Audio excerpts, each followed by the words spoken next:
Hello everyone, it's Sandra here.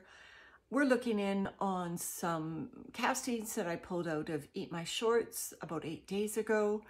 And this is my first look at it. I'm going to be assessing the moisture level. It's important to keep aging castings moist so that the material can continue to work. And I'm expecting to find worms in here. And I've got one of my little takeout containers misted down that I've been using for other systems at the ready in case I find worms. So let's just, and actually look, I found a worm right on the top of the bubble plastic there. He can't be happy because he actually was not in a highly moist location, so that's not good. Hopefully he'll recover in the little bit of moisture that's in that container. All right, so the rest of these are looking good. Yeah, the worm that I put in the container is fine. He's crawling, so that's good. He was on a bit of bubble plastic that had dried out a bit. So let's take a look at this haul that we made 8 days ago. You can see that there are still a few pieces of unprocessed bedding hanging around. I don't know if there's any of the Eat My Shorts material in here. If there is, I've got Eat My Shorts right here. I can pull it out. There are worms.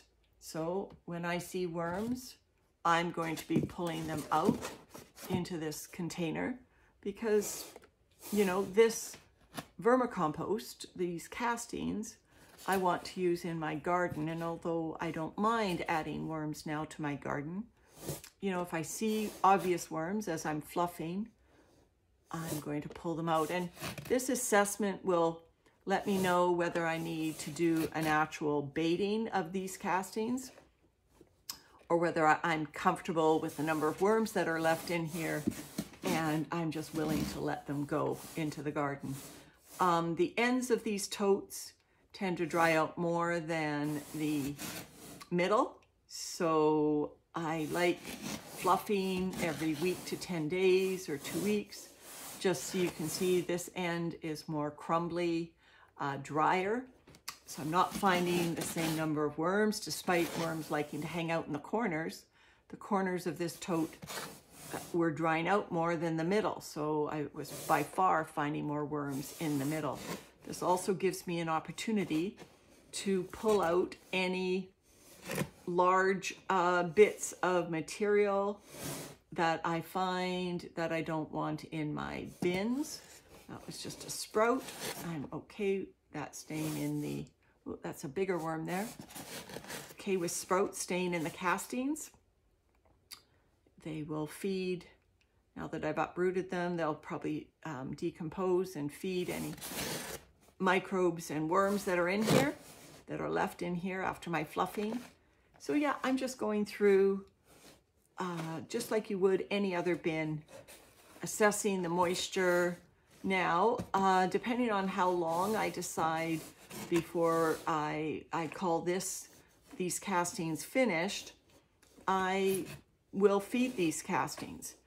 And we're towards, you know, August 21st right now, so we're getting to the end of the gardening season.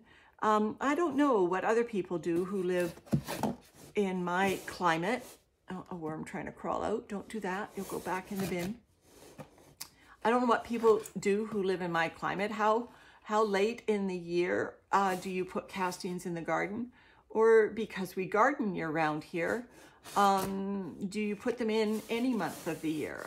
I'm kind of inclined to only put them out when the weather is, you know, sort of, there's a baiting operation that I did, so I'll pull that out in a clump, all those worms.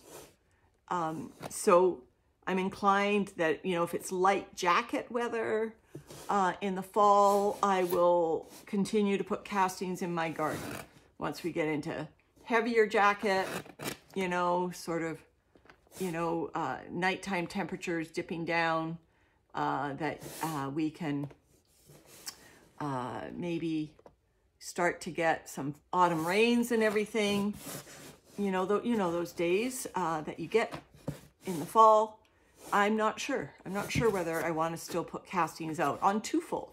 First, my castings will contain worms, and you know, adding worms out to that temperature, you know, they'll have to find a safe haven within, you know, the next month or so before we may experience, you know, cooler temperatures and even a freeze. So, you know, how late in the season am I going to put them out? And there's a cocoon. Is that a cocoon? Might be. So how late in the season do you put them out in the garden, so that to keep the safety of the worms in mind? And then the second thing is, how late in the season do you put them out to benefit your garden? So do we top dress our beds in the fall with manure and compost? Should I be top dressing our beds in the fall, you know, in October, November with vermicompost?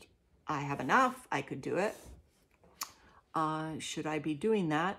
Or should I, like I did last year, save all my vermicompost in totes like the one I'm in right now, and save it and put it in my garden, you know, first starting with my seedlings that I start, and then secondly in the garden itself, you know, come March.